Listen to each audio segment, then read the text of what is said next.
Magandang umaga, Bench. Magandang umaga, Pilipinas. Narito ang latest sa lagay ng panahon.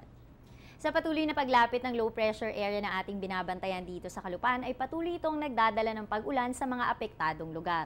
Sa ngayon ito ay nasa lang 60 kilometers silangan yan ng Giwan Eastern Samar. Kaya naman inaasahan natin ang katamtaman hanggang sa mahinang pag-ulan, pagkidlat at pagkulog dyan po yan sa Visayas. At paghandaan nyo yan dahil ang mga pag-ulan na yan ay ayon sa pag-asa maaari pong magdulot ng mga pagbaha, gayon din ng pagguho ng lupa ang nasabing sama ng panahon dyan sa Visayas area. Samantala dito sa rehiyon ng Bicol, pati na rin dito sa Mimaropa, Northern Mindanao at Davao Region ay magkakaroon tayo ng maulap na kalangitan na may kalat-kalat na mahihinang pag-ulan, pagkidlat, pagkulog.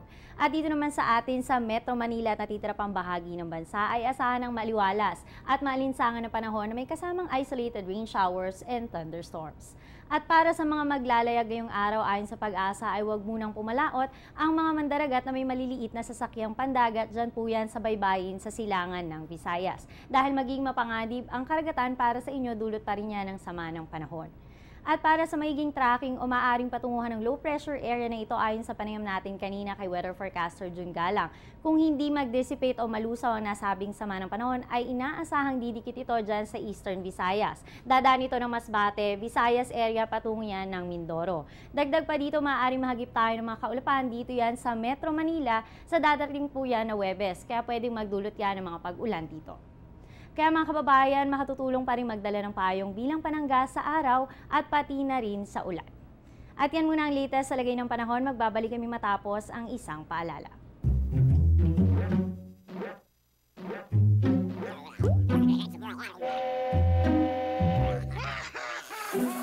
Worried kung nasaan ang package mo? Sa Air 21, worry-free! May real-time SMS updates kaya alam mong status ng padala mo every step of the way. Why worry? Pwede namang worry-free.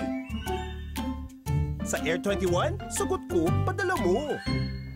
At iyan ang latest mula sa Pag-asa, manatiling nakatutok sa Panahon TV kung saan walang pinipiling panahon ang pagbibigay impormasyon. Maring bisitahin ang aming website and other social media accounts. At pwede rin po kaming mapakinggan sa DWIZ radio station.